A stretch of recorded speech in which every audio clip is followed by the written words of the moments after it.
Everyone, अगर आप CSI या नेट लाइफ साइंस एग्जाम की प्रिपरेशन कर रहे हैं तो ये 6 टॉपिक बहुत ही इंपॉर्टेंट हैं जिससे सी पार्ट में कई बार क्वेश्चन रिपीट हुए हैं। पहला हमारा टॉपिक है एलोस्टेरिक एंजाइम, यानी एलोस्टेरिक एंजाइम के बेसिक कॉन्सेप्ट को अच्छे से प्रिपेयर कीजिए और साथ साथ फीडबैक इनहिबिशन में क्या इसका रोल है बायोकेमिकल पाथवेज को रेगुलेट करने में। हीमोग्लोबिन का क्या रोल है कोऑपरेटिविटी में, ऑक्सीजन की बाइंडिंग में, और इससे क्या रिलेशन है एलोस्टेरिक एंजाइम से। नेक्स्ट हमारा टॉपिक है इलेक्ट्रॉन ट्रांसपोर्ट चेन के इनहिबिटर। कौन कौन से इनहिबिटर इलेक्ट्रॉन ट्रांसपोर्ट चेन के डिफरेंट कॉम्प्लेक्स को इनहिबिट करते हैं, जैसे साइनाइड किस कॉम्प्लेक्स को इनहिबिट करेगा।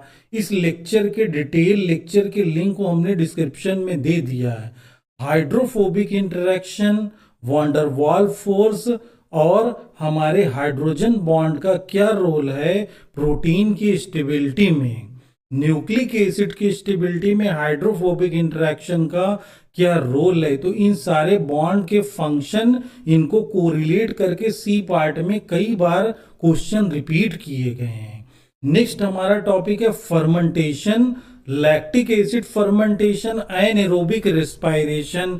तो इसके बेसिक कॉन्सेप्ट एग्जाम्पल को बहुत अच्छे से प्रिपेयर करिए, इनको कोरिलेट करके क्वेश्चन पूछे गए हैं। और नेक्स्ट हमारा टॉपिक है ग्लाइकोलाइसिस, यानी ग्लाइकोलाइसिस का बेसिक कॉन्सेप्ट और कौन कौन से एंजाइम ग्लाइकोलिसिस को रेगुलेट करते हैं, जैसे फास्फोफ्रक्टोकाइनेज, पायरुवेट काइनेज, हेक्सोकाइनेज एंजाइम कैसे ग्लाइकोलाइसिस को रेगुलेट करते हैं। और लास्ट हमारा टॉपिक है कोलेस्ट्रॉल की बायोसिंथेसिस, उसको अच्छे से प्रिपेयर करिए।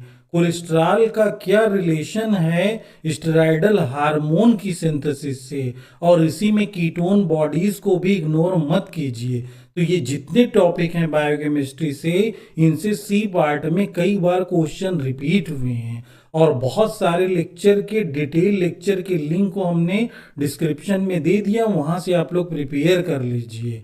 आप हमारे चैनल्स को लाइक करें, सब्सक्राइब करें, लोगों को शेयर करें उनके सही गाइडेंस के लिए, ताकि उनकी मेहनत कम हो, रिवीजन इजीली हो जाए।